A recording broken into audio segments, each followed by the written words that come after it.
Now then, people, it's Joe, it's all Leeds TV. Check that out for a flashy intro. We're making moves.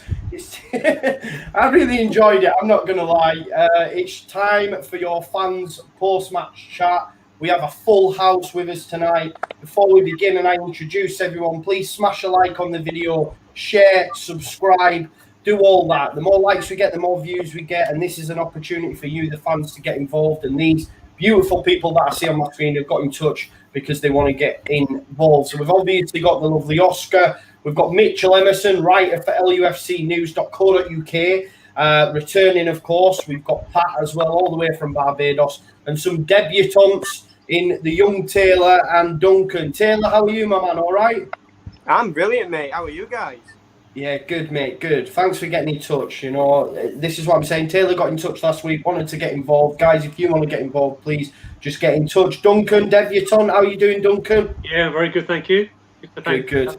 Thanks, I'm young.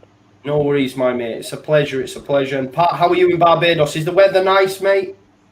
Yeah, it's not too bad for a tropical paradise, you know. It's tough, but, you know, somebody's got to do it. So, yeah, it's not too bad. And as always, I got my Rama coat to last me through the show. So, yeah, here we go. Good.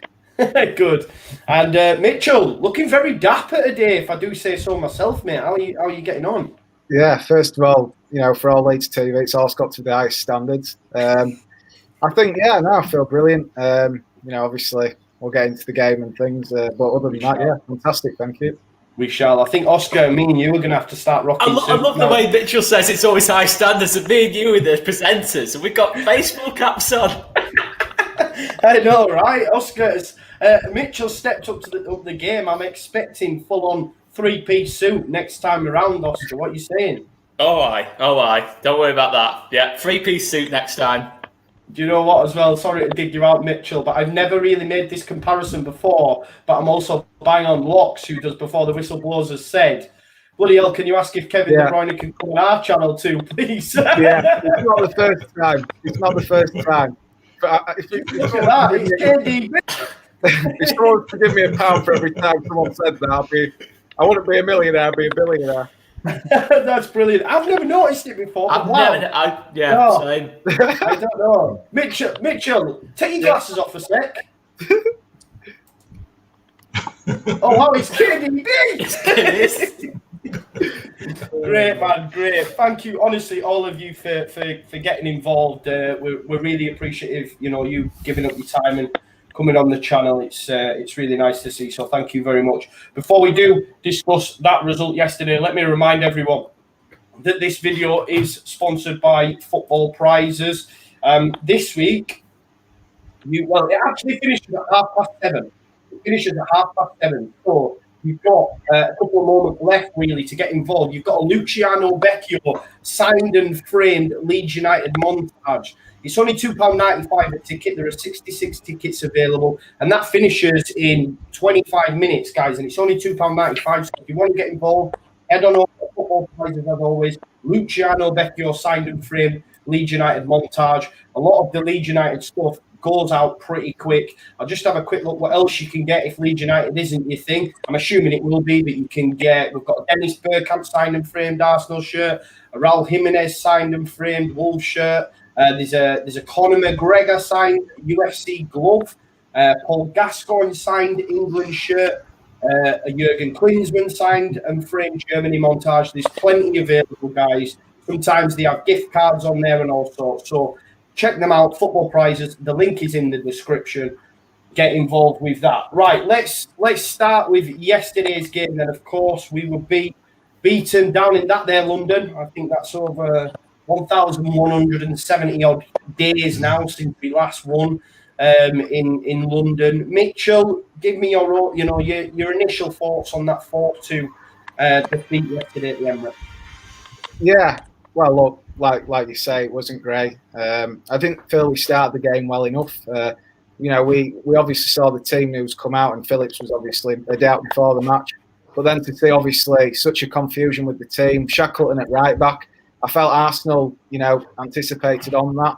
I thought they put a lot of overloads on that side, and obviously the goal came from that left-hand side.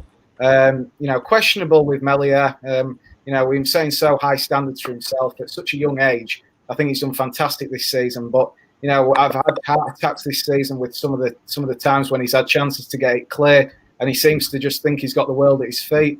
Unfortunately, in the Premier League, you will get punished for that. And we don't give ourselves much of a chance going in at half time 3-0 down. But to be quite honest with you, I thought the last 20 minutes we looked a little bit more cohesive. That first 45 though was unacceptable on every level. I understand they've got the quality players. I respect Arsenal because they're a good footballing team, but there's no illusion to see us go down in the way we did. And I thought it was extremely poor. Yeah. Yeah, no, I agree. And the words you've said in there, and we'll get into some more nitty-gritty about Bielsa and if he got it wrong later, and we'll have a chat about Melia in some more depth. But Taylor, what were your initial thoughts after that result yesterday? The curse strikes again. That's all I can say. Arsenal yesterday were on point. Credit due to Arteta. He knew what was going to happen. He knew Bielsa was not going to play Hernandez, which I can see why, because of the age he is, but just unlucky is what I can say, because we turned up the second half. We were the better team. Obviously, Arsenal had their moments, but, fair play. They have a quality side, and that's all I really have to say to it. No, yeah, I agree with you, mate. I think there was quite a surprise for me on a personal level with the way Arsenal set up and the personnel that he chose, and it worked for him. It could have easily gone the other way, but we weren't really at the races. And I think me and Oscar were chatting about, basically they did a Leeds on us. We were unable to get out. They pressed us so high, and ultimately they have better individual players than us. And when you can call on Smith Rowe, you can call on Martin Odegaard, Aubameyang, Saka, who's one of the best young talents in European football, and then off the bench, you've got even better personnel if that's not working, Lacazette, etc., Pepe, 72 million. So it was just one of them days. But Duncan, what were your thoughts, mate, on yesterday? Yeah, clearly disappointed with the result. I seem to get over results in the Premier League when we lose more than we do in the Championship. Like games like Cardiff and Wigan at home, they're a disaster. I think we started poorly yesterday. We had to get the ball from the kick-off, we knock it around for 20 seconds, then we just pump it long. And the whole of the first half went like that for me. It wasn't good enough. They had three men, one in the middle, two at the end. We couldn't play out. And then we just kept chipping it long to Alioski or Harrison, who couldn't control it, couldn't head it towards one of our men. So it was disappointing. It reminded me a bit of the Barnsley home game last year when we were desperate to win. In the second half, we just couldn't get out. We couldn't find a way of getting out safely without playing it dodgy around the back. But we move on. So proud that we came back into it, and we've got a team that, no matter what the score is, we just keep going for it. We're going to get 1-2. I'd hate to support a team that 3-0 down at half time and just said, let's just keep it 3. Yeah, exactly, mate. You bang on the money. Like a Sam Allardyce team, for example, would say damage limitations. Let's try not concede anymore. But, on another day, we'll have a chat about the penalty decisions. It is what it is. Saka, I thought maybe should have had one, if I'm being totally honest. I know on reflection, VAR said no, but it is what it is. But on another day, maybe Bamford gets a penalty and it's 4-3, and you just don't know, do you? And that's why we continue to go all the time. Pat, what were your overriding thoughts on yesterday, mate? Yeah, not much more than what you guys said, to be honest. It was frustrating. Arsenal, set up well against us. That 3-4-3, we seem to have a lot of trouble with, even in the best of times, trying to play out. So with that front four that they have, it was always going to be difficult. The thing that I didn't like about it was that, you cannot play well, but you can still compete. I found that they didn't compete in the first half. All the sounds like they got a good rollicking at halftime, and they came out with some sort of purpose in the second half. That first goal was a little bit unfortunate in the second half, but You know, we gave them a good go in the second half, and wonder why we didn't start like that. You know, it's almost like if it was deer in headlights. You know, we were a little bit against it from the beginning and still couldn't figure out what to do.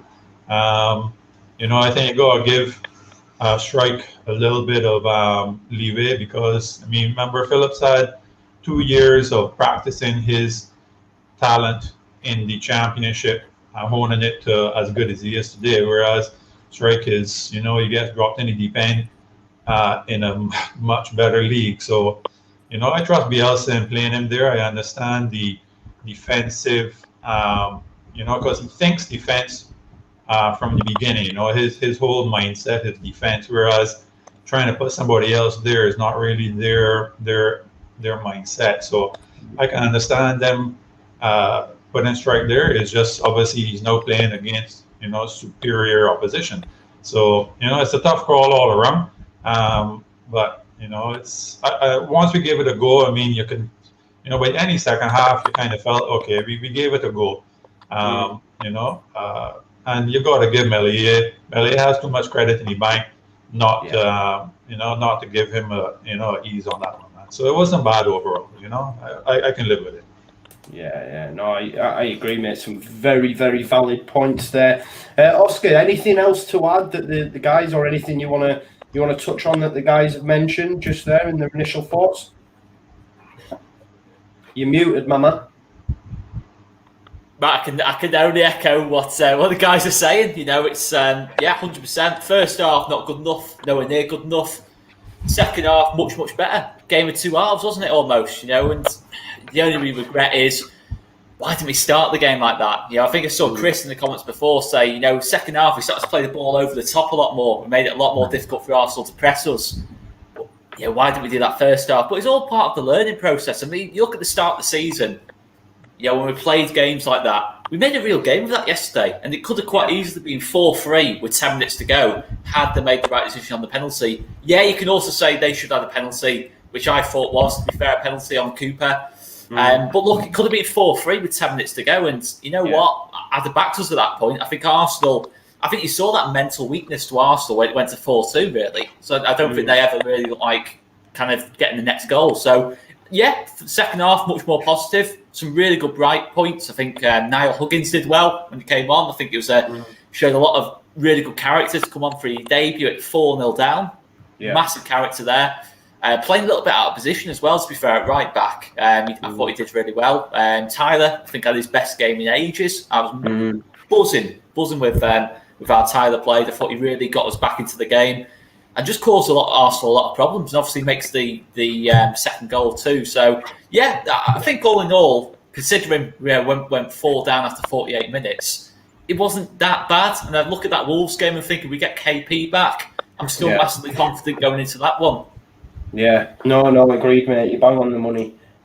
Loads of points made there as well about personnel. Yeah, when Huggins came on, I thought he was fantastic for a debutant in the Premier League. I'm not sure where he played at times. I know, like you said, he popped up at right back, and then we seen him in midfield. He was all over the shop, and you know, he's for me a player that's grabbed that opportunity. He's been given an opportunity, and he's grabbed it with both hands. You can't say that for some of the lads that showed up in the Crawley game, for example, or that we've seen in the cup against Hull City. You know, Huggins has come on. You know, we said on the stream, Oscar, I was saying I was questioning the substitutes and whether or not it was the right decision to bring on a young kid when you're 4-0 down away at Arsenal. Obviously, it was the right decision, and he pulled up trumps for me. So that's one thing that did go positive, and the subs at half time were questioned, but ultimately, you know, the two substitutions combined and got a goal out of it. So, you know, props to them and props to Bielsa for that. But just on Bielsa, obviously a lot of question marks from quite a large contingent of the fan base, and that's okay. Everyone's entitled to their opinion. I've seen it all in the comments, you know, people stating that the lineup was all wrong. You know, you're changing the settled back four and putting Strauch in DM. You know, you should have gone other way, maybe put Shackleton in there or move Dallas back and switch, you know, Shackleton. So there was a number of different solutions thrown up, as opposed to just moving Strauch up and Ailing into centre back. Chris Kelly, who's been on before, great friend of the channel, said Bielsa got it wrong. He shouldn't have changed the back four in his very humble opinion. So Mitchell, do you agree with Chris first of all? And did Bielsa get it wrong for you? Yeah, I just felt we overcomplicated it a little bit. I didn't think it was as complicated as it needed to be. I think if you just put Shackleton in that sort of CDM role, he's more than quick enough to get back and take cover. And then by putting Shackleton at right back and then Ailing at right centre back, it almost felt a little bit of confusion. I felt as the game developed, we started to see a little bit more understanding. But by that time, it was just too late. I don't understand why Strike keeps playing at CDM. I feel for the lad a little bit. He's a young, upcoming centre back, and he needs to get used to that positioning. So, maybe put someone a bit more experienced in there, or Shackleton for that matter. But I couldn't quite understand why Click was playing when, I've heard Bielsa say that, if the player's not 100%, he won't play them. But obviously, Click was not 100% after he said after the game. So does that tell you that we've not got enough depth in the side? I think that's a definite question we need to be looking at. And, I think in the summer, we've obviously, we're probably going to touch on this, but I think it certainly questions in terms of what positions need strengthening. And I don't think one or two need strengthening. I think we're looking at least 5 or 6 because, we're looking at this category of, mid-table season. A lot of people will be happy with that this year, and I am one of those as well. But, to then jump into that next bracket, we're going to have to be looking to strengthen a little bit, add a bit more depth and a bit more quality as well. Yeah, no, some fantastic points, mate. Another great point from Chris saying you're taking Ailing out of right back, you also stifle Rafinha because he likes Ailing marauding around him and he gives Rafinha space with Luke's clever movement, and that's one point I agree with, and I mentioned that in the preview. I wish that Kalvin was fit so that we had Ailing at right back because we could have caused problems down that right hand side when Ailing, Dallas as well gets involved in them little triangles between him and Rafinha, and we always sort of cause problems down the right hand side. But yesterday, obviously, it didn't happen. Taylor, do you think then that Bielsa got it wrong, and what other option would you have gone with as opposed to Strike? I mean, you might have agreed.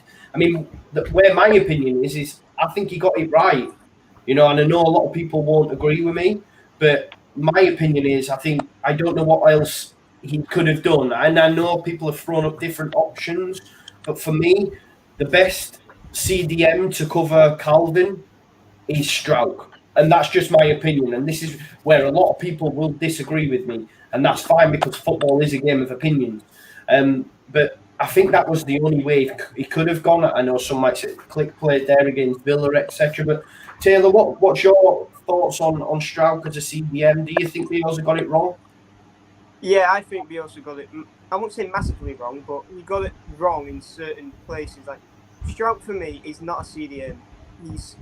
I'm not going to say he's slow. He's quick sometimes, but he's an out-and-out centre-back for me because I don't know. I can't really describe it. He's more of a centre-back than most of the players. Exactly like what Kelly just said. Ailing can't play centre half. Just if Strauch is taken out of position, but then you're taking that partnership between him and Rafinha, and then Rafinha was like yesterday. It was quiet. It was very quiet. But I would have personally put Shackleton CDM instead of right back because Shackleton is a quick player. He can pass the ball okay for a young lad, but it just goes to show that we need more players like Kalvin. Like when Kalvin Phillips is out, let's say for 2-3 months, who are we going to play? We're forced to play 2 kids or maybe Robin Koch. It frustrates me that we have such a small squad. Yeah, no, I can understand that, and that's one thing that. Sorry, guys, that could easily. Sorry, wow, frog in my throat. That could easily get levelled at Bielsa, because that's one thing. We always have a small squad, and at times like this, it can cause problems. We've had another lucky likey as well. I don't know, but we'll check. I'm not hearing this one. I'm not seeing this one. To be fair, Taylor is giving Meslier vibes. Apparently, Ilian Meslier. I'm not sure if a young Ilian Meslier, I guess, but Meslier is young as it is. But yeah, we're getting a lot of Meslier vibes. Have you had that before, Taylor? I get it all the time from people I know and my family saying like, "Oh, look, it's Meslier. Oh, look at him." I'm like, I'm nothing like Meslier. I'm nothing like him. He's 6'6". I'm 5'6". He's a foot taller. Hey God, man. Maybe you'll grow into it, mate. You might end up walking about. I don't know. You never know. But some people, we've got Meslier and KDB on the panel. Love to see it. I'm sorry, Duncan and Pat. You're like me. We're a bit too long in the tooth to be looking like current footballers. To be fair. Although I've had Forshaw in the past. I have had Forshaw in the past, to be fair. Not so much now, but there you go. And Chris makes a good point that Mellier's voice is way deeper than Taylor's, which is a definite fact. But Duncan, do you agree with the rest of the lads that he did get it wrong? And if so, what was your solution to KBP now? Say, like, moving forward, if we get to Friday, we play Wolves and KP's out again, do you not want to see Strout there, and what would you do instead? Yeah, I think it's difficult for us to come in and just criticise Bielsa because no one knows as much football than he does. And it's easy to say, "Oh, I played this guy, and I played that guy," because we're not the ones making the decisions and getting the plaudits for it. There's a few questions I think we should ask. Is when Phillips is out, who else would you play in that position, realistically? He's always said that Dallas is not a defensive central midfield, and always Click. Shackleton maybe, but he sees him more of a right wing back or an attacking right midfielder. A problem with playing Struik, defensive centre back, defensive midfielder. He's been playing really well as a centre back. He's been playing quite poorly as a central midfielder. So he calls himself. Struik also says, "I'm a centre back. I'm not a defensive midfielder." So it's difficult who to put in that position. I think there's too many changes. People have said that you move Ayling to centre back, and then you lose him at right back, and you lose that Rafinha, Ayling partnership, which is true. We've had a lot of injuries. Llorente could play defensive midfielder, so could Koch. He hasn't got that option. So maybe Shackleton, but it's difficult. Can I just come and say something? Sorry. Yeah, go Mitchell. Go mate. Obviously, I get that Bielsa's a great manager and everything, but straight away, we're almost clutching at straws. What to do? We're saying that Struik isn't a CDM. Well, I'm not being funny, but Victor, to be quite honest with you, has given so many options and times saying, would you like another defensive midfielder? And he has literally said no. So, some of this fault has to come down to Bielsa's naivety with the depth of the squad. CDM, we knew Forshaw wasn't going to be coming back. And I get that Bielsa says he's got time on his side. He isn't the answer. And to be quite honest with you, Forshaw isn't even in my mind anymore. I'm not saying that I don't treat him like any other player, but he's not played since 2019. So, if this was always going to be an issue, Coop Miners was there to go and get in the summer. I don't understand why I didn't go for him. And then you obviously had Florentino, where I didn't feel we acted quick enough on that one because he's a gem of a player. So, I do believe that Bielsa has to take some of this responsibility for this naivety that he's got. And, the money is there. It's obviously down to Bielsa why we haven't decided to go in the market and bring some cover in, because this was always going to be an issue during the season. Phillips is a great CDM, and I'm not knocking him for that. But, I think fans actually get more worried when Phillips isn't in because we've got absolutely no cover and nobody can be as effective in that role. And, in terms of covering that centre-back partnership, when they push forward and we leave gaps, well, Phillips is that engine, that coal that you need to chuck in the train, if you like, to keep it running. But it's a definite worry that we didn't even think to go in January and just maybe have a little look, and even alone, possibly. Yeah. No, some great points, Mitchell, some fantastic points, and you're right to bring it up, because like you say, no one's exempt from criticism, and that's why we do this, because sometimes me and Oscar might agree and we get different fans on to get their point of view on, and that's what this is about. But just before I go to Pat, Oscar, do you think, like, when I would go back to Mitchell and say Bielsa tried to do that with Robin Koch and Diego Llorente, if they're fit, they cover there. Do you know what I mean? Do you agree with that, Oscar? Or yeah, I think that's a fair enough point. But I still think Robin Koch, would play centre back if he was fit, kind of thing. You'd only play holding midfield as an emergency, because the problem you've still got, as much as I hear what you're saying, mate, I think Mitchell does have a point, because if you play Robin Koch holding midfield, you still need someone to fill in from its centre back to an extent. So you still got to move it around a little bit, even though you've got someone who can play, because Robin Koch can play at holding midfield role really well. First time I ever saw him play was against Leipzig, and he was kind of sitting on Timo Werner and just marked him out of the game. Looked really good in that position, to be fair. But I think ultimately when Kalvin Phillips is out, for me, I kind of look at it now and think there's not one individual in the squad who can just come in and just play as like a single pivot in front of the back four. I don't think we've got that.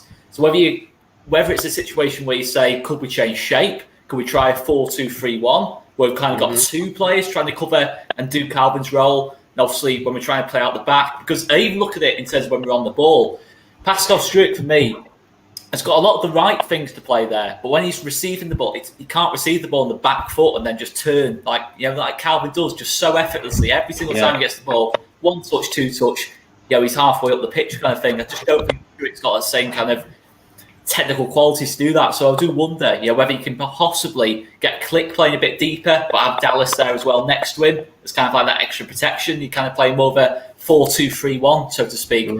Look, there's no perfect solution to this. You're missing an England international from the team.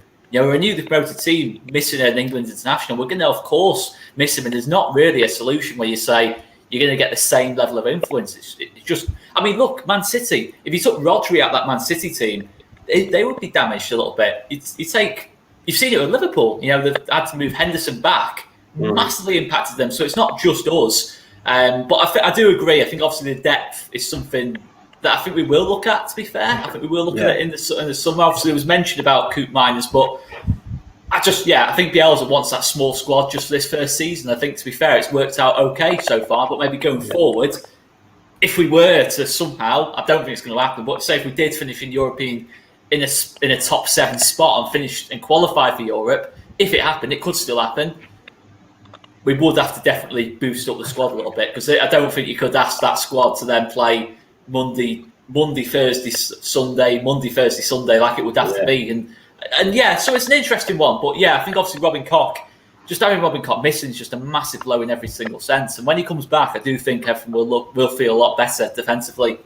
Yeah, I suppose you make a great point, and probably further, support Mitchell's arguments. Like you say, me playing devil's advocate and putting Koch out there. If Koch stays, probably still playing at centre back and Struijk's on the bench, and he's being used as a CDM anyway. Do you know what I mean? And he's probably preferred ahead of Llorente, for example. I'm not sure, but it is interesting, Pat. Obviously, without Kalvin now, Leeds United have lost 4 out of 5 games. The only one we won was against Villa, and you could arguably say Struijk wasn't on the pitch for the large parts of that game as well because of the yellow card, and he was subbed early doors, and then we played some really good stuff. And I'm just thinking back now, we lost 4-1 to Leicester, we lost 4-1 to Palace, we got beat 4-2 by Arsenal, and I'm not sure the other fixture that we lost when Kalvin was out. Was it Wolves? No, the Kalvin. No, Wolves scored. He scored versus Wolves. Yeah, kind of came up on it. There you go. So who was that? Well, anyway, Crawley. To be fair, Crawley, Kalvin didn't play all midfield. Kalvin played centre back, and that turned into a massacre. To be fair, that's what I'm saying. So it's mad, isn't it? The 4 games in the Premier League that he hasn't played, or the 5, we've lost 4 and we've conceded, at least 4 in 3 of them. I'm not sure the other game that he wasn't in, but it's not great, is it? 3 against Crawley. I mean, what can we do, Pat? Let's say he's out now for Wolves and Southampton. Are you confident of us getting anything in them games with him out of the side? That's a tough call. You know, I think one of the things that we do know is that Bielsa, he's not going to change. He wants a small squad, and I mean, it's really unfortunate. You know, maybe it's just our luck that we would have to have both Koch and Llorente out at the same time, because both of them, you know, can fill that role because they're both genuine international players. So, you know, to have all three of them, I mean, I know that Bielsa likes, you know, players that can play a different position. So, you know, to me, there's only two players that can only play one position on that field. That's Cooper and to me, Bamford as well. So, you know, there's other guys, and it's just, to me, just our luck that, you know, I think Koch would be able to step in that position. I think Llorente would be able to step in that position, but it's just our luck that we don't have. So, you know, I think it's going to be, you know, Strike is going to have to sink or swim in that position, because I don't think he's going to change around much, you know, as to how to set up the team. You know, we can only hope that Phillips gets better, you know, by this coming Friday. You know, who knows? But, you know, I think we just have to accept that he's going to go like this throughout. And then just see how it goes. I don't think, I mean, luckily, in my opinion, I don't think Wolves and Southampton are strong as Arsenal. You know, they don't have the quality players, in my opinion, that Arsenal does. So I think it's going to be a better game for us to play. But, you know, like what the guys say, you know, it's such a tough call. Who do you play there? Because it's such a, you know, and he only plays two ways: 4-1, 4-1. And 3-3-1-3, you know, and basically, you know, maybe that's what they coach all day long, every day, you know. So to switch to something like maybe Oscar suggested a 4-2-3-1, to me that'd be fantastic. But it's also defensive, you know. He doesn't play defensive football, so you know it's unfortunate for Straight, you know, because you really want him, and I think it's nerves as well, you know. The lucky thing, I think what a lot of our players had was that first off season with Bielsa. Remember, they had 7 weeks with this guy. So, I mean, you know, so Phillips just honed his skill with 7 weeks of playing in that position. You know, whereas these guys don't get that sort of time or haven't in the new season. Plus, you're up against better players, you know, man. So it's, I don't know what do you do. You know, keep your fingers crossed. Yeah, definitely some great points made there. Yeah, I mean, what do we do moving forward? I think someone put up that the other game we lost was Brighton, which we only conceded one. But if you remember the game itself, we had zero control. We had zero control whatsoever. And I think it was Duncan who made the point about Strauch saying his preferred position is centre back. Duncan, do you think there's any risk of this affecting Strauch's not mentality, but his confidence, possibly, that he keeps being employed in this role and it's not going well, and the fans are saying he can't play there and all this sort of stuff? Do you think there's any risk of that happening? Not for me. No, he seems a confident lad. Yeah. He's obviously got his first goal. Yeah, he'll play anywhere as far as I can see. He's more than happy to play. Obviously, I think first playing centre back, but I don't see that at all. No. What did you make to his goal, Duncan? It was a beauty, wasn't it? Yeah, well, I did say on the stream on Saturday night he's going to get one from a corner, so I got nice. the result wrong, but at least I got that right. Oh, good man. We were saying we needed the return of Virgil van Strauch as opposed to Pascal Jones that we'd coined him after his free. He took his Toblerone off his head, didn't he? Yeah, exactly, mate. Yeah, it was a great header as well. It was aggressive as well, you know. I love the aggressiveness of it. You know, he went to win that header, which is fantastic. He's got that in it. He's definitely got that in it. You can tell. Yeah. I mean, he left David Luiz in it, didn't he? He was just like, "This is mine. I'm having a bit of this." And it was like chalk and cheese from what we seen the week before when he should have had a hat trick of headers. He was just lining it up, Joe. He was just lining it up. Yeah, exactly. He needed a sighter, didn't he? He needed a sighter.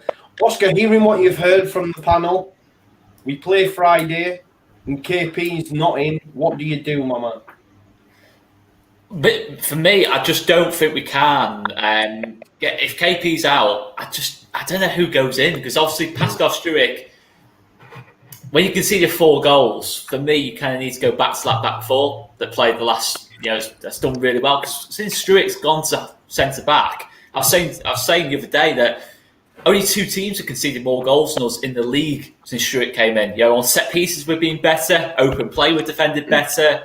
We're a bit less open. Struijk's played a big part in that, to be fair. So for me, I just want to see Struijk play centre-back no matter what, to be honest. I want to see Aiden go back to right-back, because as Chris said, I don't think Rafinha's quite the same. Still absolutely superb, but he's not got Aiden kind of making those overlapping runs and trying to sort of taking another man with him kind of thing, and just leaving Rafinha free to go in on the outside kind of thing on his left foot. So it's a difficult one, isn't it, really? But for me, personally, I think we've tried the experiment so many different times now with different players in that holding midfield role. We tried Click there. We saw it against Leicester. Madison ran all over him, to be fair, in that game. We tried Click there against Villa, to be fair, much better, but a different kind of game, to be fair, to that Leicester one. Yeah. We tried Struijk there. Did okay in a couple of the games. Nothing especially bad, but you look at it and think, and you've got people like kind of Neto for Wolves kind of drifting over into that kind of channel. For me, I personally, I would try maybe something a little bit different. Maybe try Dallas a bit deeper with Click, and maybe change things up a little bit. We've seen Tyler do a really good job in the 10 yesterday. Could you bring Tyler in? Because I think a lot depends on if Rodrigo's back as well, to be fair. That might play a bit of a part in it too, because if Rodrigo's back, I think Struijk will go back to centre-back, and it'll probably be one of Click or Dallas who will drop in, and Rodrigo will just come straight back into the side. I think that will play a part, to be fair, depending on his fitness, because I think Bielsa trusts him, Rodrigo. I think he really does back him now. I think he's played pretty much every game since he came back from COVID. I think he started every game he could have started. So it's an interesting one. I think it depends a little bit on Rodrigo. But if Rodrigo's out as well, personally, I'd go Dallas, Click, Roberts in midfield, and just and try and work something out from there, because there's no perfect solution. There's no perfect solution to this for me. Surely Dallas is probably the best. What's the difference between the first half and second half? Come on, Duncan.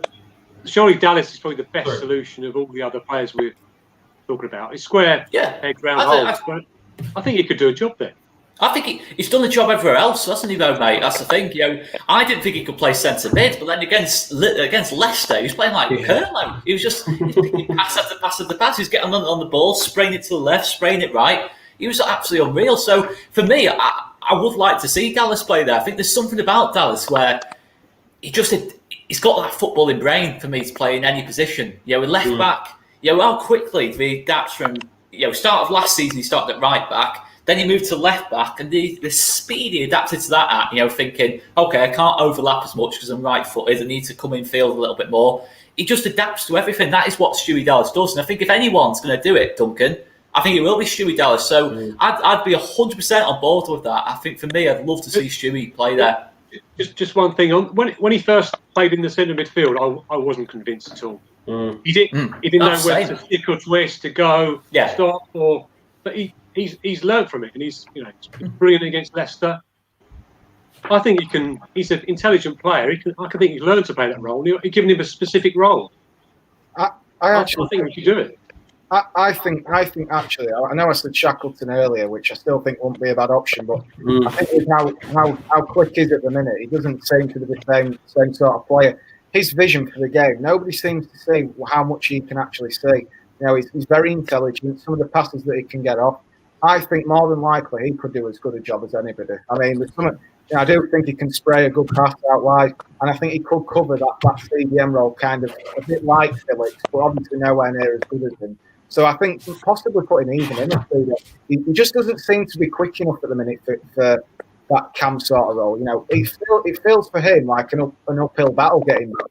I mean, when we're in transition, you tend to see like 5 players still up in the opposition half, and then you see Aubameyang running, and then it's too late. So it's certainly a position we really do need to be taking a good consideration over this, over this week. Yeah, definitely. Pat, did you want to add something, mate? Yeah, just after all the stuff that we're saying, so two things. What was the difference between the first half and the second half? Strike still played in that position, yet we played better in the second half than the first half. And the second thing is, do we just have to hold our hands up and say that Arsenal just got it right in the first half and just that didn't matter? Remember, sometimes Phillips gets cut out of plays as well too in other games that we played in. So we have to accept that Bielsa is going to play this guy at center defensive mid, and just hope that he does a better job.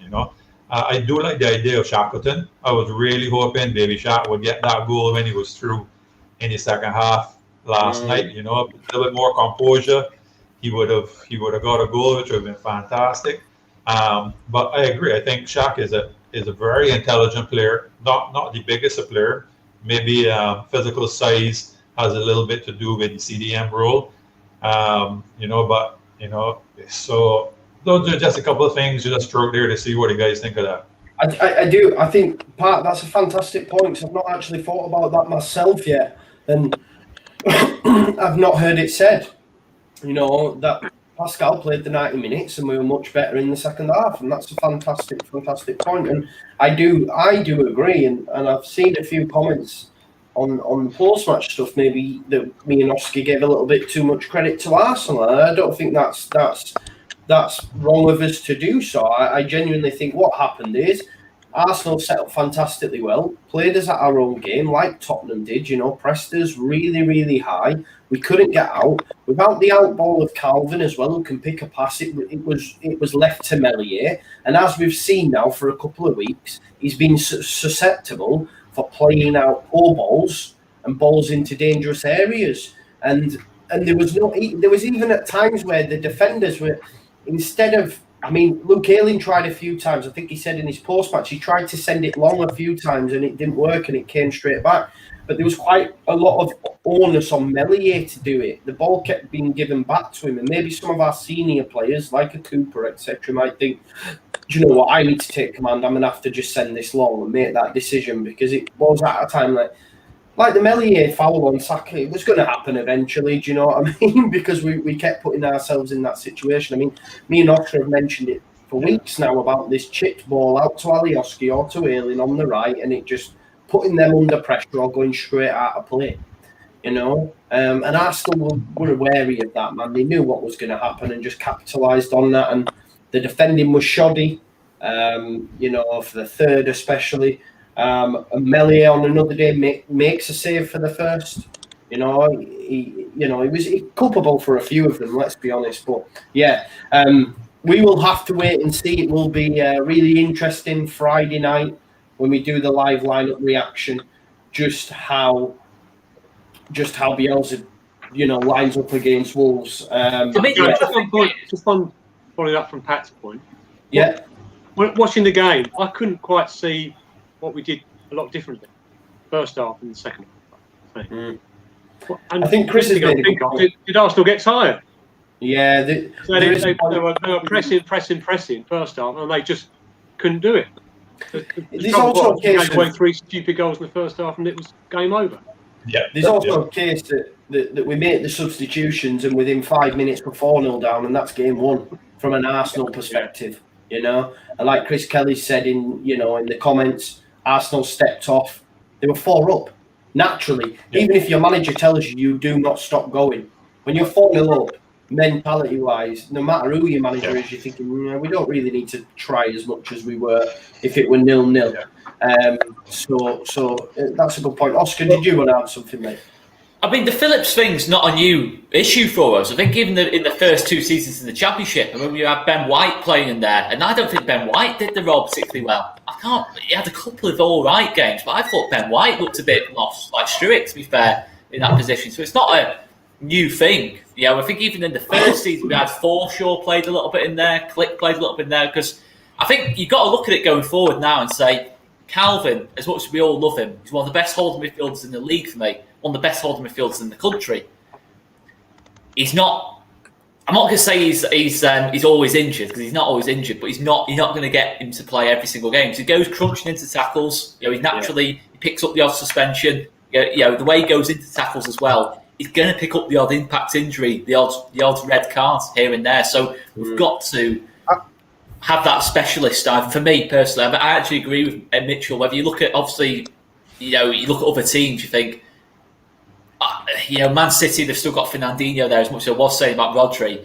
Even if he's only going to play about 5 or 6 games a season, it's good to have a specialist there for me. But I don't. It's not what Bielsa does. I'm not going to question Bielsa on it, but I think it'll definitely be something that Victor Orta once again will look at, because Victor Orta will look at the stats. You look at how many minutes Phillips is available over a season compared to, say, Click, and it's nowhere near. To be fair, it's nowhere near the same level of availability in terms of physicality in that lot.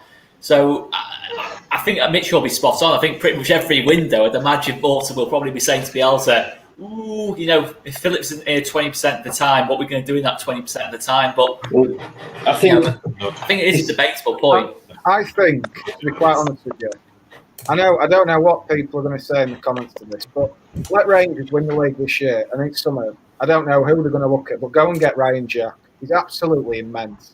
When he plays for Rangers, they're on another level. He's literally pinpoint. He could play that Phillips role just as well. No, I'm not going to say just as well as Phillips, but he's got the qualities and those necessary, to bring us a proposition. I think he could really contribute to that role. And when we look at this CDM role, I feel like for the majority of this video, we have literally just banged on about it. And I think you can see how important a role it actually is, because it really is the coal to the fire, if you like. So, maybe looking at in Scotland for Ryan Jack, I think it'd be an absolute treat of an asset to have at Leeds. Cool, yeah, I know he scored a bit of a wonder goal yesterday as well, I believe. So it might be worth someone to look at. I know Mitchell's a big fan of Rangers as well, with the links with his granddad and stuff. We were speaking before about Gerrard and whatnot. So, yeah, why not? If there's players out there, and I believe it has been mentioned on Twitter today, by Phil here, that the club are actually looking at that, specialist for that role. Here's just the tweet itself, Phil here, this was earlier on today, saying Leeds United have plans to find cover for Kalvin Phillips in the summer, and yesterday's defeat at Arknell showed why. One injury leading to multiple positional changes makes you think that dealing with his absence need not be so complicated. And I think that's what we're talking. I mean, we're 4 minutes in, and all we've spoken about is that. So, that's what it is. It is a complicated issue. There's a number of different things. The one way you solve that is you bring in a direct replacement who can come on in the summer. And that's what the club... That don't make sense, Joe, because you have 5 players then.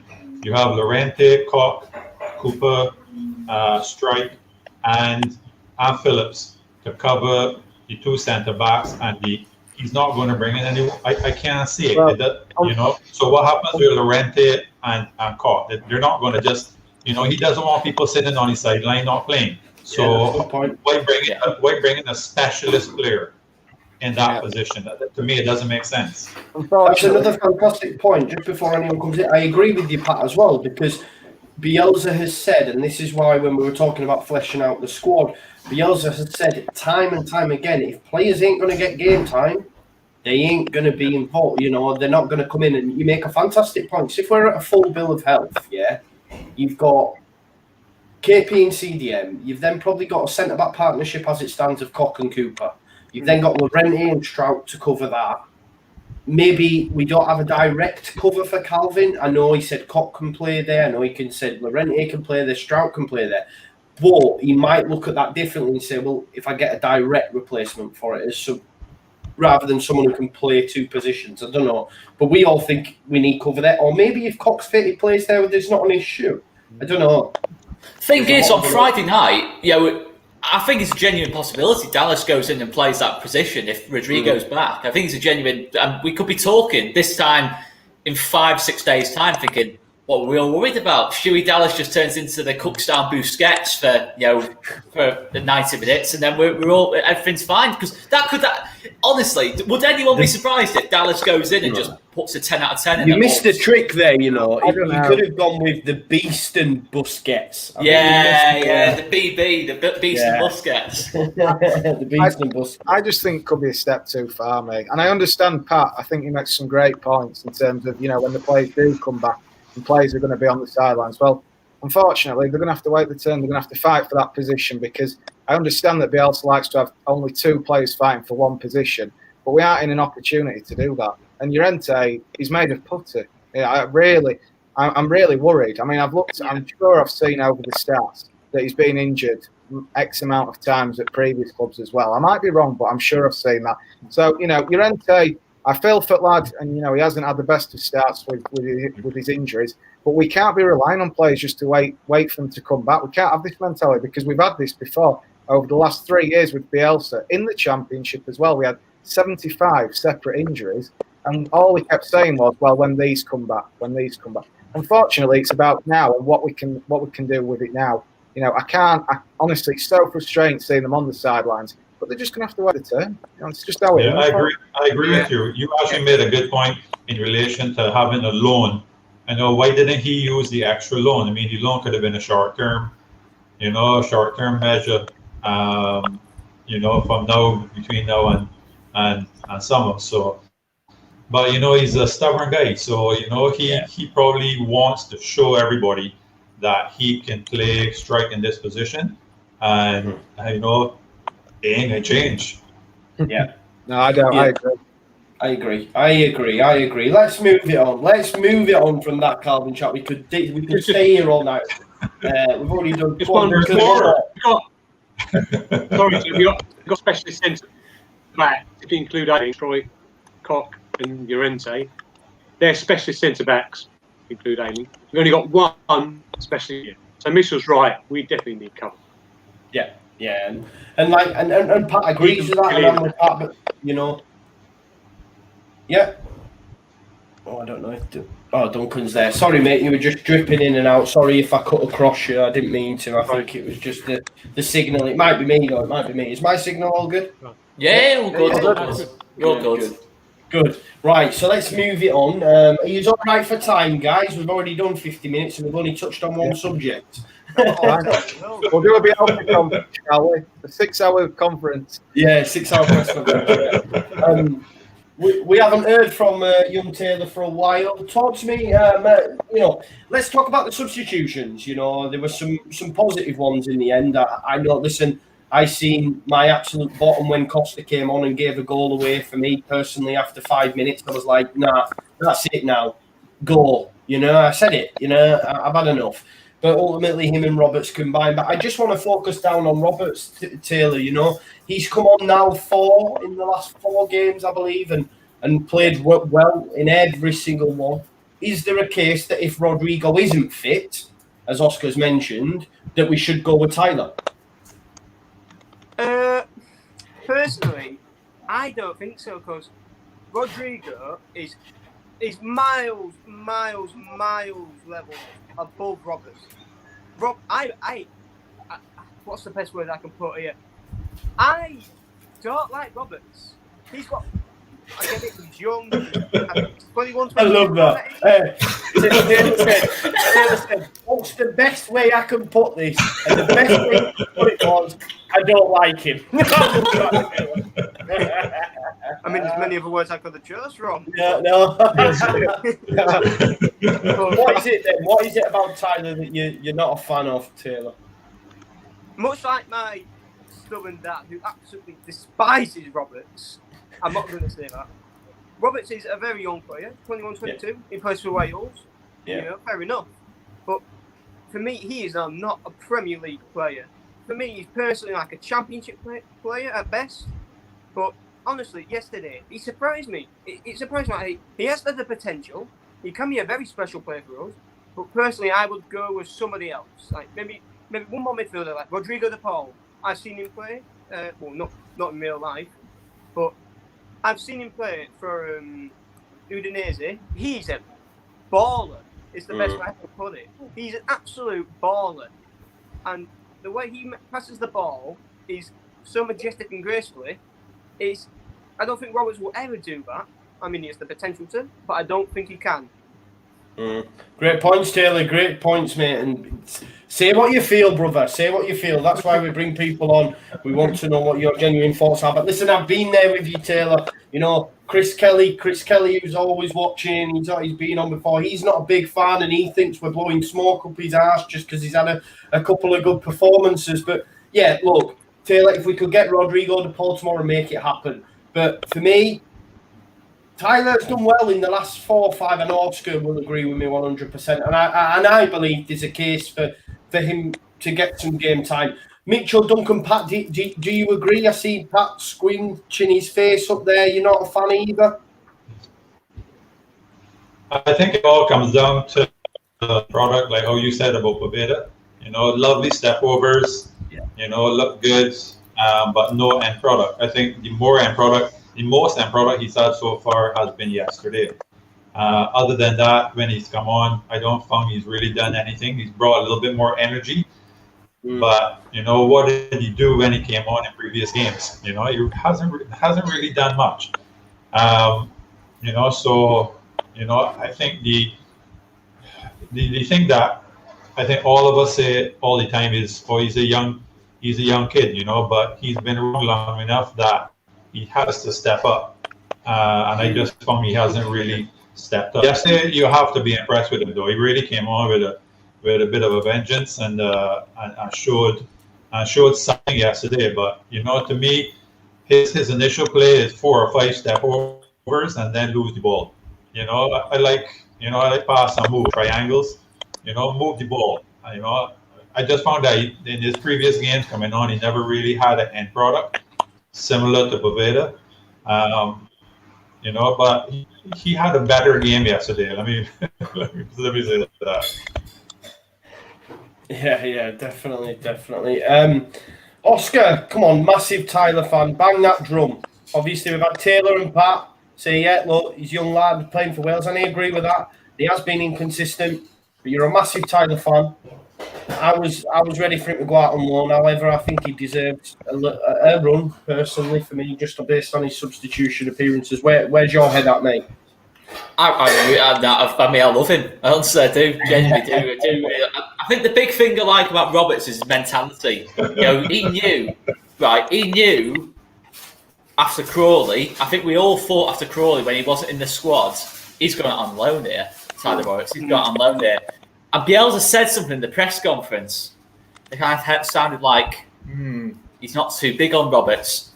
Ever since that, he's come on, but it's not just the fact he's come on for like 10 minutes here and there. He's actually come on for long periods of time. Like yesterday, came on for the whole half, 45 minutes. He got 45 minutes there, half an hour against Newcastle, and then half an hour against Brighton. I thought he did really well in all 3 games. To be fair, I think yesterday was the one where you probably saw the best of him in terms of end products. And I do agree with Pat. He needs to still step it up. Definitely, still. The expectations are still high of him. He still needs to get more assists, get more goals. He still needs more of that, because if he's not, end of the day, you can talk about aesthetics, how great he is to watch in terms of step overs and all this and that, but he has got to add a bit more end product to it for me. But for me, really good progress last couple of weeks, because same as you, I would have been quite happy to send Roberts out on loan in January, because I just thought, look, first couple of games, didn't look at it for me, didn't look ready, and I'm totally with Taylor. But to be fair, last couple of games, I think he's shown that he's slowly getting into this league. And let's not forget, he's playing several different positions. He's gone from striker, number 10, number 8, striker, number 8, number 10, and they're all for like 10-minute cameos. So it's hard to build any kind of momentum. The fact he's 22. This is his first season injury-free so far as well. So it's probably really his first proper season of just being constantly in and around the squad. You know, his first 2 seasons, he was out for pretty much 75% of both. So yeah, I'm a big Tyler Roberts fan, to be honest. So I think yesterday I was buzzing for him. But I agree with Pat. He's now got to follow that up against Wolves if he starts the game, which is a possibility if Rodrigo's not there. Look, Taylor's spot on. Roberts is not at Rodrigo's level. Rodrigo is a Spanish enough centre forward. He's Spain's number 9. You're starting ahead of Morata, all these other different, Man City's Torres, all these different players he starts ahead of for Spain. Rodrigo, if he's fit, starts in that 10 role, no doubt about it. So he's got a long way to go to get those levels. But is he expected back Friday then, Rodrigo? I don't know, to be fair, because nothing's been mentioned on Rodrigo. But I think they did say it was going to be weeks rather than months. So fingers crossed. But yeah, I don't disagree at all with Taylor and Pat. But I do think last couple of games, the progression's been good. He's shown a good mentality. He's fought back well. I think each game he's come on. I think he's made a good impact, to be fair, last couple of games. And I don't think there's any coincidence. It's the fact he's been given half an hour, 45 minutes. You can't ask an attacking player, for me, I think any attacking player, to get into a game in 10 minutes, especially when you're 1 down, chasing it, or 2 or 3 down. It's too tough an ask for me. I think when you bring on an attacking player, you've got to give them 20, 25 minutes at the minimum to get into the game. So, look, I'm not going to say Tyler is going to be the next big thing. We've got people like Rafinha, Rodrigo in the squad, but slowly. What did you say, Taylor? I said, hopefully he can, but yeah. At this moment in time, he's having, obviously, every player in the world is going to have dips and ups and whatever. Even Ronaldo, Messi, of course, they've done it. But then again, they're like gods to us. But Roberts... Ronaldo isn't. Come on, Ronaldo isn't. That's I should clear that one up. Although, to be fair, I prefer him to Messi, which Oscar hates me for. But just leave the room. I feel did you actually just say you prefer Ronaldo to Messi? Let's just leave it there, mate. We'll have a chat off air if you like. That's a totally separate video. That's a separate video. I'll explain to Joe the errors of his ways. But anyway, yeah, no, great points from all. Let's look. I think Tyler deserves a start. Some don't. It is what it is. We'll have to see on Friday what happens. Go on, Mitchell. Go on, mate. I was just going to say, I actually agree with every single person on here what they think to Roberts. Everyone's got a really nice opinion on it because there's a clear fluctuation in performances with Roberts, and you never know what you're going to get. It's like a cat and mouse sort of game with him. But people have got to start realising he's only come for $2.5 million. It's not like Helder Costa, who's come with an expectation of £15 million on his shoulders. Yeah, that's true. He's on the edge of his box when he's come on. He's aimlessly dribbling and against some of the best players in the Premier League, and that's how they're fourth going. And for me, that's £17 million worth of a player when we've just bought Rafinha for $18 million. I think we've got to start having a little look at these sort of things because I think Wolves have come out of the better with this deal with Costa as well. Douglas. Oh yeah, and Douglas. But I do feel a little bit for Roberts because he's not had much luck with the injuries side, and I actually do think he has got something about him. And I agree with Oscar actually. There's a lot of people that can jump on the bandwagon and start saying how bad of a player he is, but I actually think I've seen the qualities that he's shown. He did it against Bristol City in Bielsa's first season, against Millwall, against some of the teams where we had to pick up some important points, and to have that on your young shoulders like he has, the pressures that have come with him, I actually don't think he's done as bad as people say, and I'm liable for one of them to actually give him a little bit of criticism. But there's a lot of improvements to still come from him. But I think the hate that comes towards him, it's unacceptable. First of all, and let's remember, everyone, £2.5 million we paid for him. I think he's been more than worth that so far, regardless of some 100% performances. Yeah, go Mitchell, man, go Mitchell. I think Oscar has now just found someone to join him in the Tyler Roberts fan club. It only depends on what Mitchell's answer to this. Okay, you can only join if you answer this question correctly, Messi or Ronaldo. If you any other answer it, yeah. There we go. Not even a question, Oscar. Not even a question. Very much like Bielsa. He knows it well. I'm not saying that Bielsa thinks he's good, but Bielsa's one of the best managers in the world, like Messi. But they keep their heads down and they get on with the job. No moaning on injuries or suspensions or anything. Like Jurgen Klopp, who spent £1 billion on his squad, more or less, probably, and still somehow comes up with it's windy today, or some stupid comments. Whereas Bielsa, well, you know what you're going to get with him, a very humble sort of guy. Well, true. Let's get back to the Tyler Roberts fan club, the Badgers.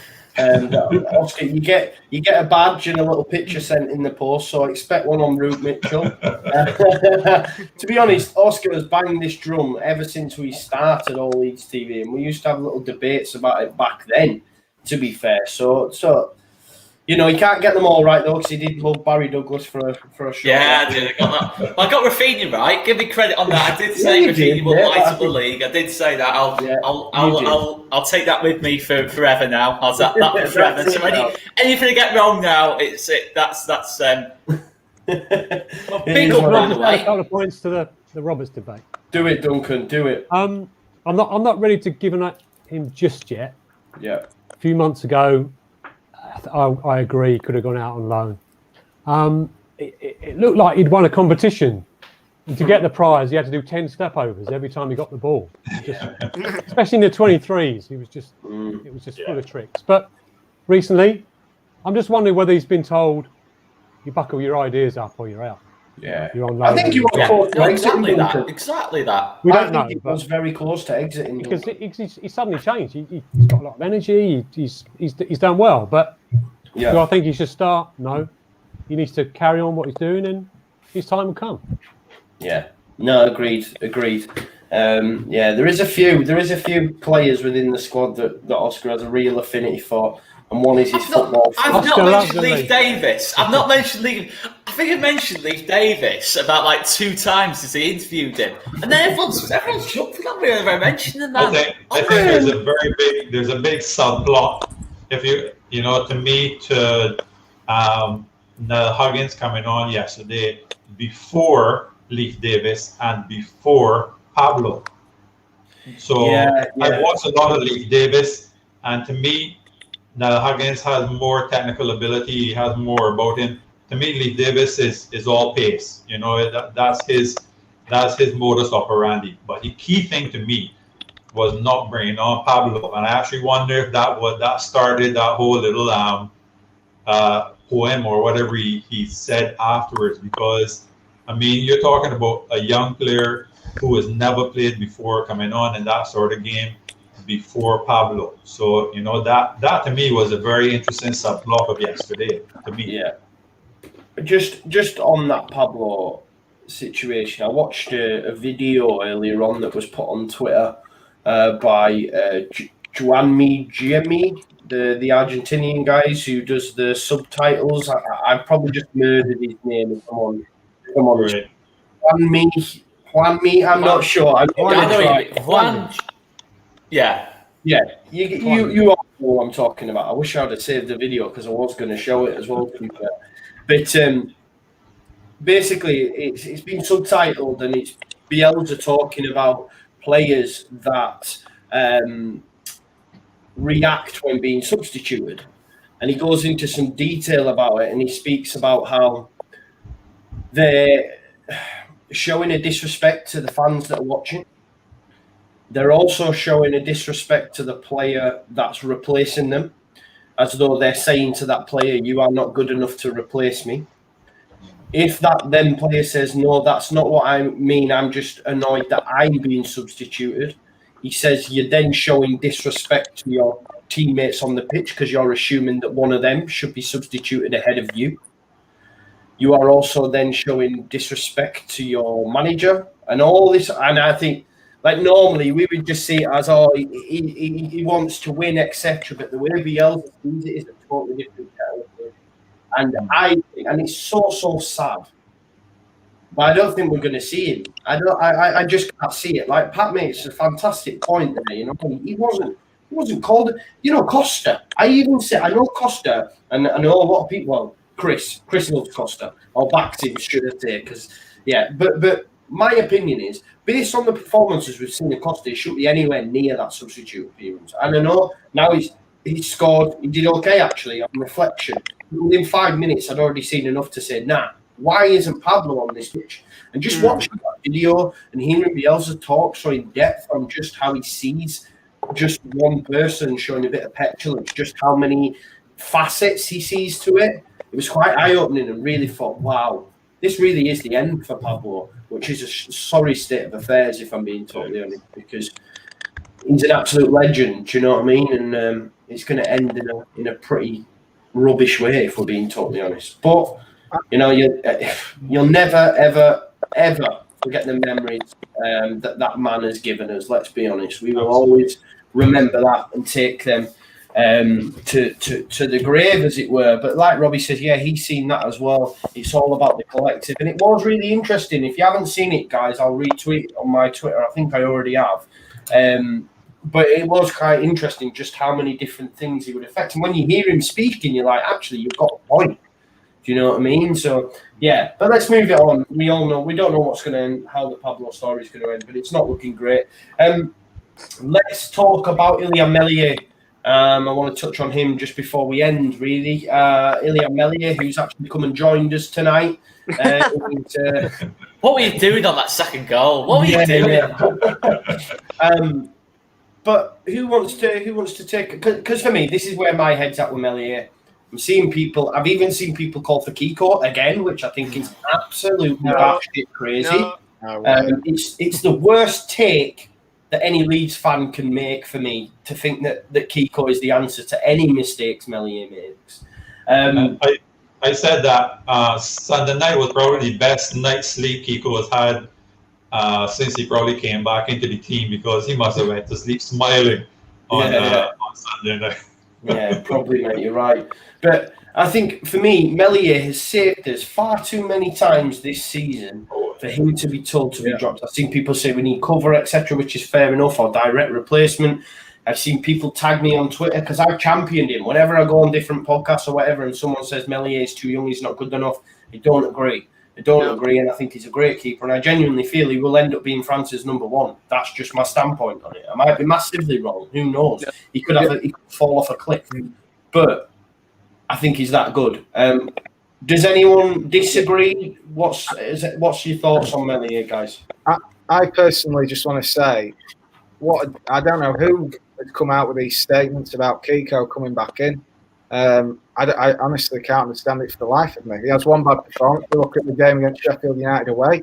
Arguably, we could have lost that match without Meslier. There are ample games I could pick out with you guys and say, he deserves to be in this place. And he's going to have bad games. He's a young goalkeeper. Inexperience is there. He's not really played football that much really before. Even for Lorient, he wasn't always the first choice. So, for those last 9 games, I felt it was a good learning curve for him. And then I think he's actually done more. I think he's overachieved, if anything.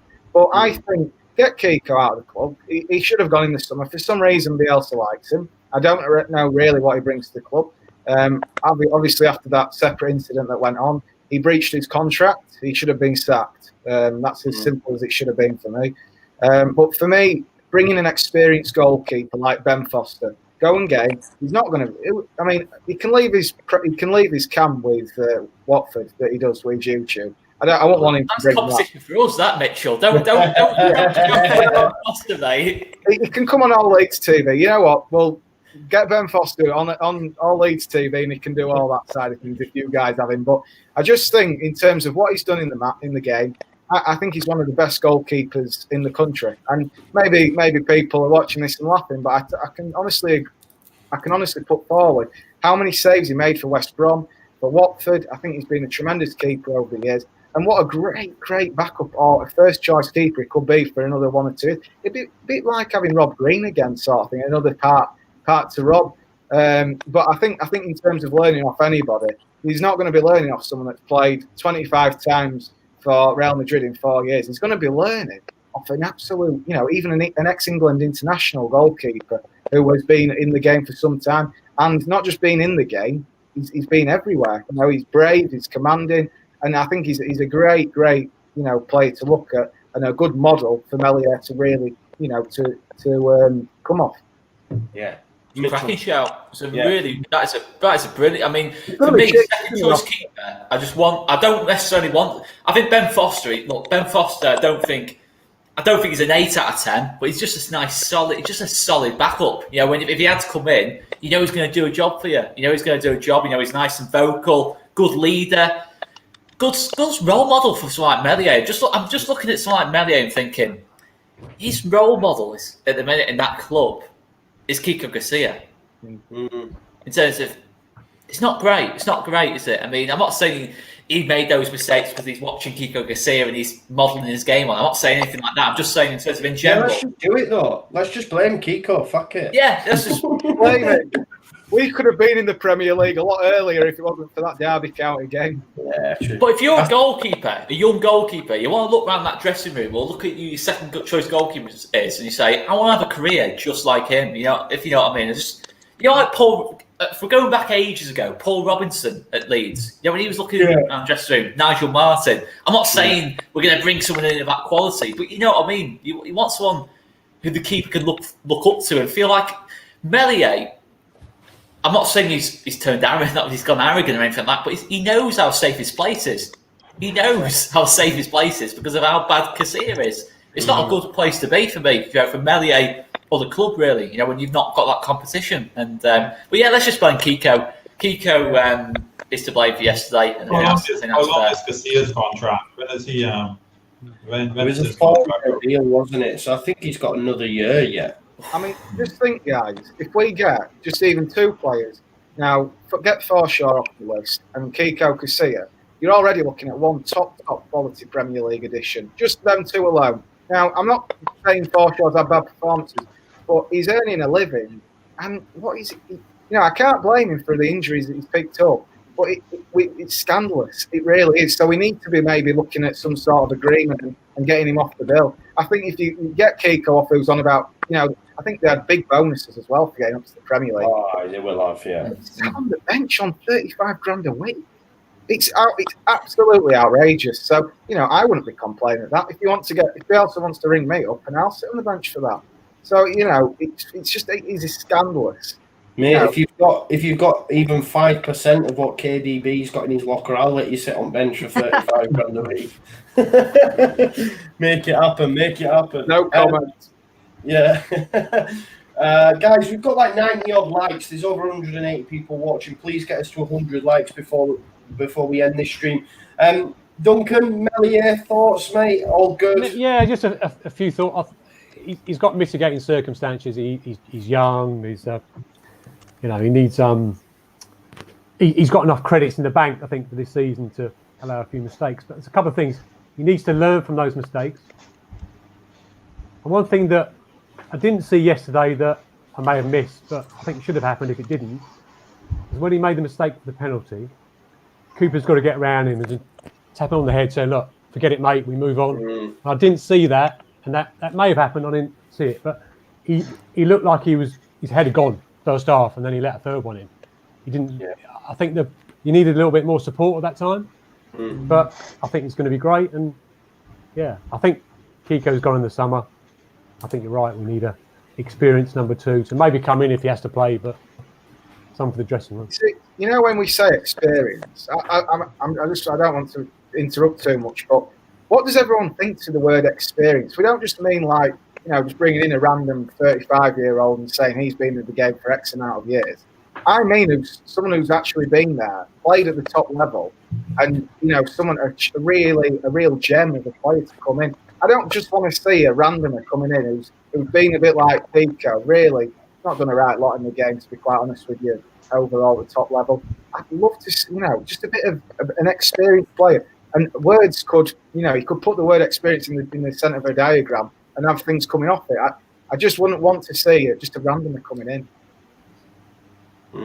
I'm just thinking of Kiko Garcia when he wakes up every morning and he looks over on his table and he's got 3 Champions League medals. But how is he must feel guilt when he looks at that and think, you know, Ronaldo's got the same medals as me. And you know, that's what I mean, though.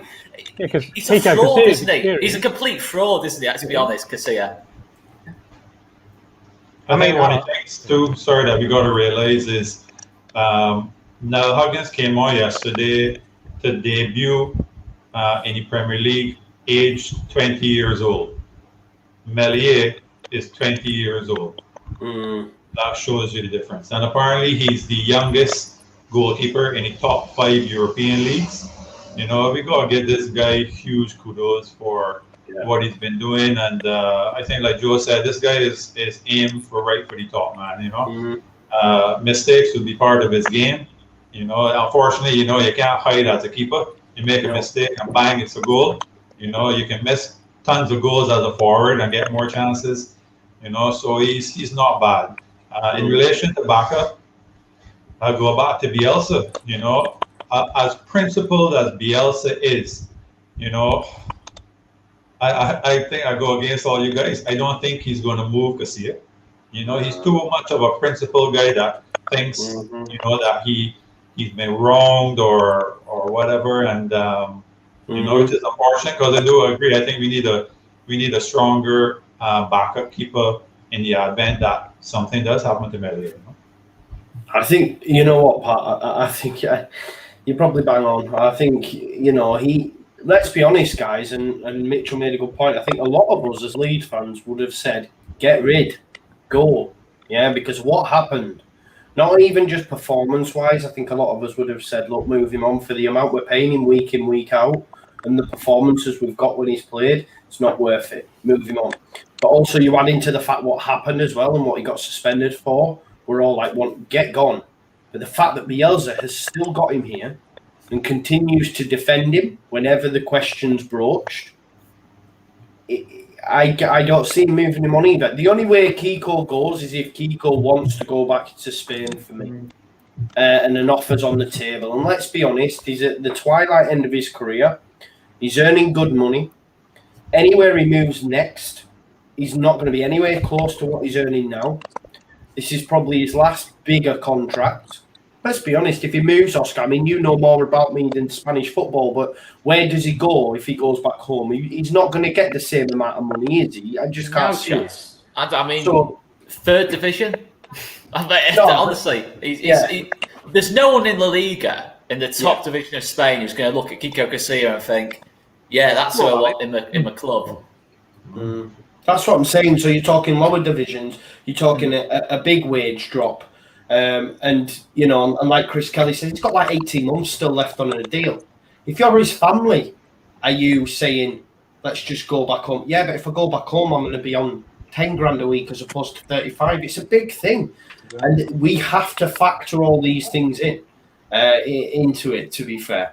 I don't want me to be Roy Keane like here, but he's lucky he's ever got that wage anyway. I mean, I'm not being funny. Who's paying him 10 grand a week? He should be paying them to play. Yeah. Not getting paid to play. Is that bad? Yeah. Every time before this pandemic, but when we were at the Leeds games, we must concede one shot on target. Now, it's either going in or it isn't, which I know it's literally what happens. But, if he saves that one shot on target, we are all chanting his name. I think it's more because we're shocked he's actually saved a shot. And I genuinely do. And it's that worrying. I can't believe. I'm just glad Melier played those last 9 games because I felt so much more safer, even with only watching them against them. Well, Josh Hobbs made the argument on All Stats on Leeds, made it on here before, that we might not even got promoted if Casilla hadn't have got that ban.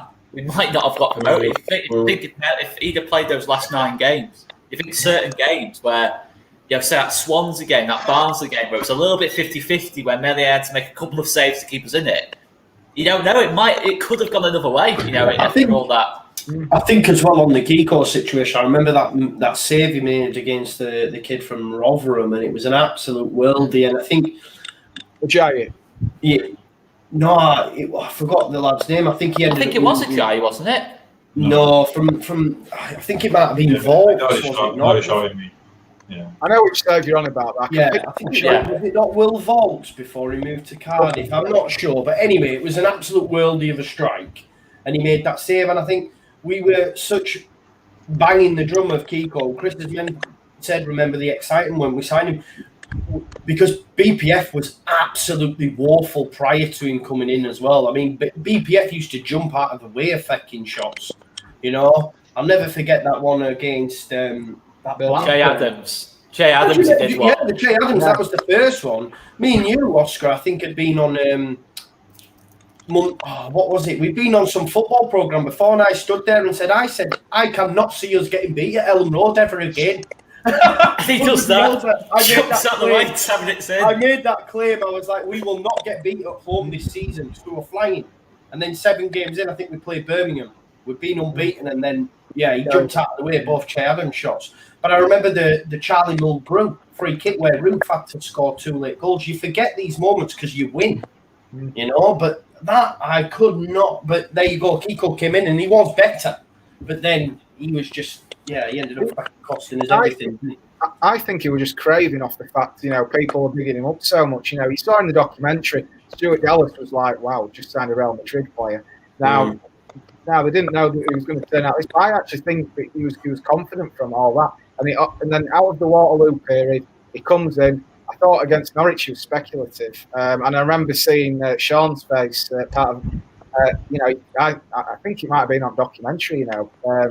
But you could see fans just thinking, oh my God. And then it wasn't just a one-off game. Some of those, you know, even against Ipswich, we forget about with Kiko. Him and Ayling coming together. He's always involving Kiko. He's always at the stem of it. So, you know, I've never been a fan of him, to be quite honest with you. He seems a bit too erratic. And the most ironic thing about all of this is Castilla translates to box, and he does never stay in it. Never stay in it. Does it? Is that really? That is the best thing ever. Castilla translates to box. Please tell me that is true, Mitchell. Yeah, no, it is. It's true. And that's the most. Wow. And he never stays in it. That is brilliant, man. That is absolutely brilliant. Kiko the box. Here you go. Right, guys, that's everything from mine. Is anyone wants to, Oscar, or any of the panel wants to add anything or wants to discuss anything? Transfers possibly. Can I just quickly, just briefly, just come in a second? Of course, Mitchell, do it, brother. You know, left back, we've got to get sorted. I don't know what's going on with Alioski. In the next month or so, it really needs to be ironed out, crucially, even before the end of the season. Maybe just chuck him on a 2-year deal. But even if you do that, still bring another fullback. You know, Jordan Amavi was a mention. You know, he was a mention. Champions League experience. He seems to come on a little bit since Aston Villa, because I didn't really rate him at Villa, but I think he has come on a bit. Played with better players, so obviously it brings something a little bit extra to the team. Centre attacking mid, CDM. I think we've discussed the CDM enough. There's loads of options to go out in the market with. You've got to be strategic with it. I'm sure Victor, even as we speak, will be looking at it with Marcelo and sat down. Where can we improve? How can we move out of this category between, you know, that 10th, 9th, 10th, 11th spot to then push up to that 6th, 5th spot? And I think that's the project. We've got the 49ers on board now, an increase from 15% to 37%. You know, that's a massive push already. And they'll probably take over Andrea eventually and take us to where we need to go, where we belong, which is the top 4. And hopefully, you know, we can see the limelight of Ellen Road having that Champions League anthem and football back once again at the Fortress. If you had 100 million, Mitchell, who would you buy?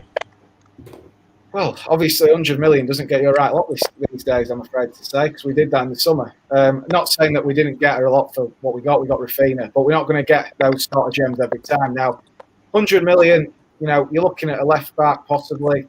Amavi's going to cost a good chunk of that. I'd say over a quarter of that. I'd like to see either Coop Miners or Pulga or Florentino the Octopus come in. I think that would be great. Or Ryan Jack, who I did mention earlier in the video. I think they did fantastic. So again, you're then adding up towards that 50 million. DePaul, don't spend 40 million on him. If we, you know, my mate, I've got a good friend called Jordan, and he says go and spend the money, go chuck 40 million. That's where we've gone wrong in the past. Don't go to those sort of races. They will come down. They will. And I think if we can get him at 25 million to 30, I think we can. That'll be a great buy. And then another striker who can obviously play 3 roles: a winger, a cam, a striker. Help Bamford out a bit. I feel for the lad because he's doing absolutely excellent this season. Fully behind him. What he offers to the team as well. You know, his intelligence, his movement, his potence has been much better this season. But you know, he needs a bit more competition as well. I don't believe that we've got an out-and-out striker. So, you know, then chuck another 30 million at that, possibly. And then you're looking... Two players, Haaland and Rodrigo de Paul.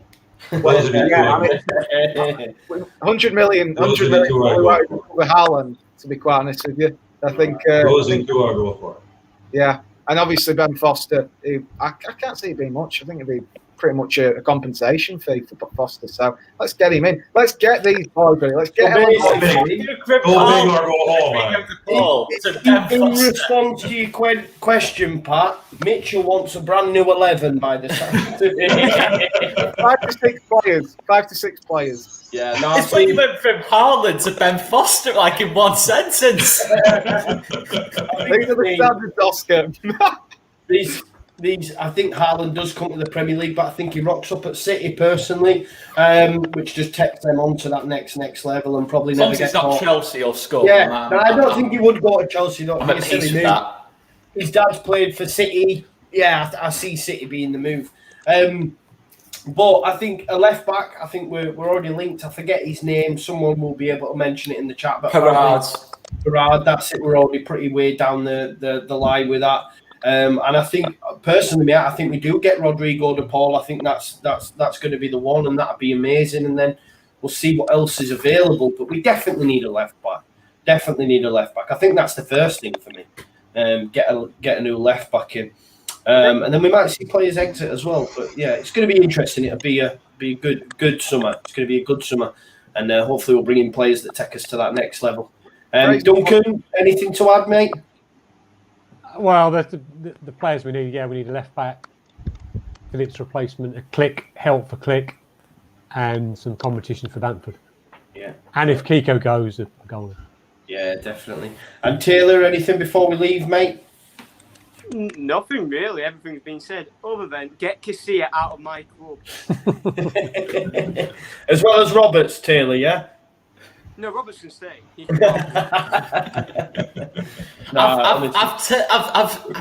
Taylor's part of the fan club now. You know, it's right, okay. You know, Duncan, Mitchell, Taylor's in there as well now. It's Pat will join before the end of this as well. It'll just be you, man, mate. At the end of this, I agree with Messi over Ronaldo, Oscar.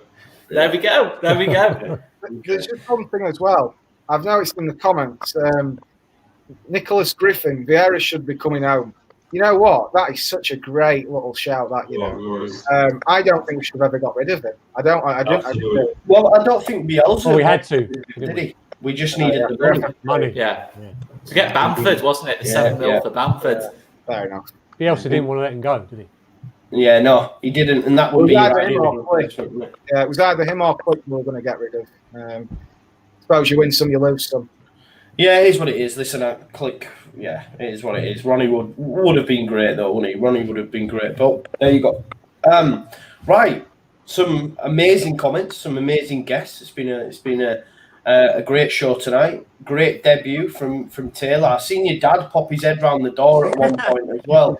I was going to say, do I get him involved? But he was looking suspicious. So I thought I'd just leave him there. But I was going to say, Tat, are you all right, mate? But yeah, great debut, Taylor. Thanks for coming on, mate. Where can the guys find you? Are you putting up any content or anything like that? No, I don't put content. I mean, I wish I did, but I think you guys are just ahead of the game. Oh, you're a good man. And we'll have you on again, Taylor, 100%. Thanks for coming on, mate. Duncan, all the way from Surrey. Were you all right? You were a bit nervous before we started? A little bit, but no. It's good, isn't it? Good. Really good. Good. I'm not normally sure things to say when it comes to Leeds United. So. Yeah, exactly. That's the thing. When you're talking about something you love, that's all that matters, isn't it?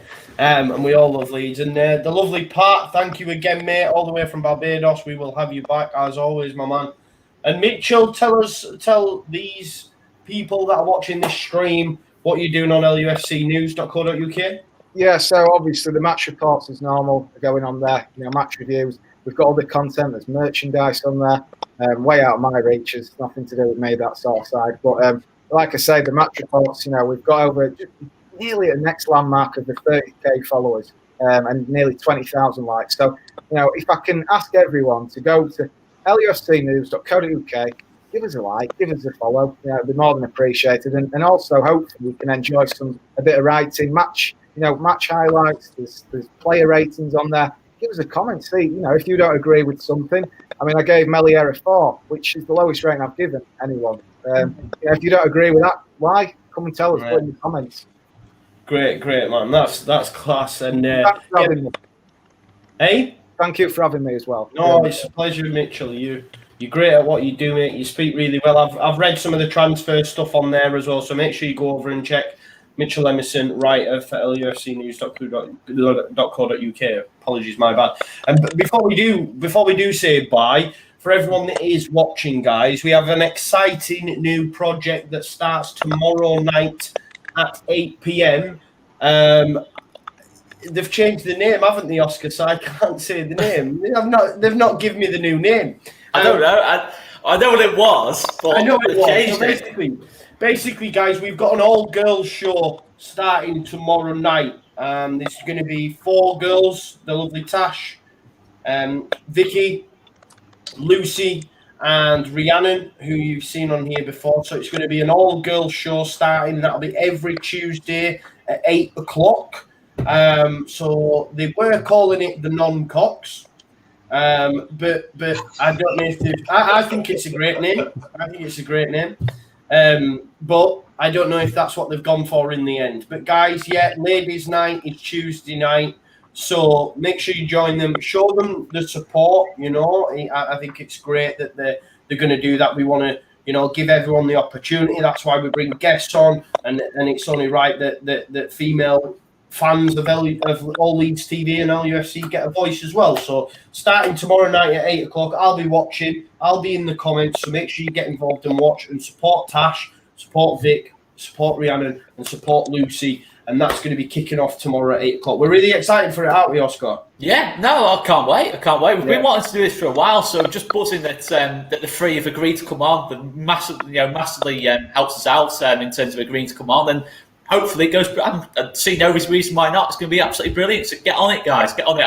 We're not sure what the name is yet, but whatever they do decide on, it will be superb. I think non-cocks. It should have been the non-cocks. I still like it. I don't know why they've changed it. I don't know what you guys think. I think that's a good name. There was some other ones as well, but we'll not go there. But yeah, ladies' night tomorrow, 8 o'clock. Really excited for it. Then on Wednesday, we've got an opposition preview. We've got the Wolves fancast and Talking Wolves coming on to do a live stream ahead of that. We'll have your big match preview on Thursday night, and then, of course, we play Wolves Friday. We'll have another fans post-match Saturday, so if you want to get in touch like these have, we might have some of these back, we might have some of the others that have been on, or if you, the fans, want to get involved like this, get in touch. We'll have you all on, and we might have a quiz Saturday night as well. I think we are, aren't we, Oscar? We'll have a quiz Saturday, yeah. We'll get it on. We'll get it in on Saturday. We'll get it in on Saturday, guys. Yeah. Can we finish with the intro? Can we finish like the intro? Mate. Don't worry about that. It's the intro and outro. I was thinking about that for the last 20 minutes, thinking, we've got to finish it. Great, I love to hear it. And then on Sunday, because there's such a quick turnaround, because we play Southampton on Tuesday, we'll have another opposition preview. So keep it locked at All Leeds TV as per, please.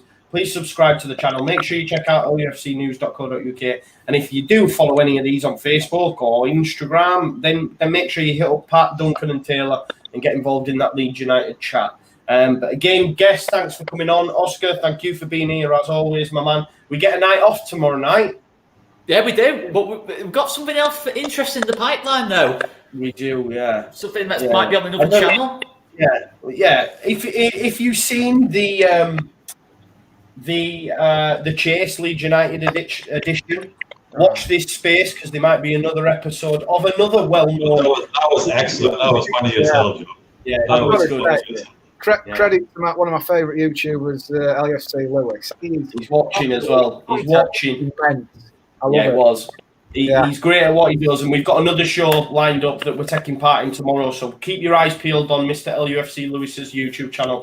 And if you haven't watched The Chase Leeds United edition, go back and watch it, because it's absolutely brilliant. That's on Lewis's YouTube channel as we speak. So make sure you check that out. We'll see you in a bit. Remember to tune in tomorrow, and we're just going to play this intro and then end the stream. So thank you again, guests, for coming on. You're absolute legends. Cheers, guys. And yeah, we'll leave you with this.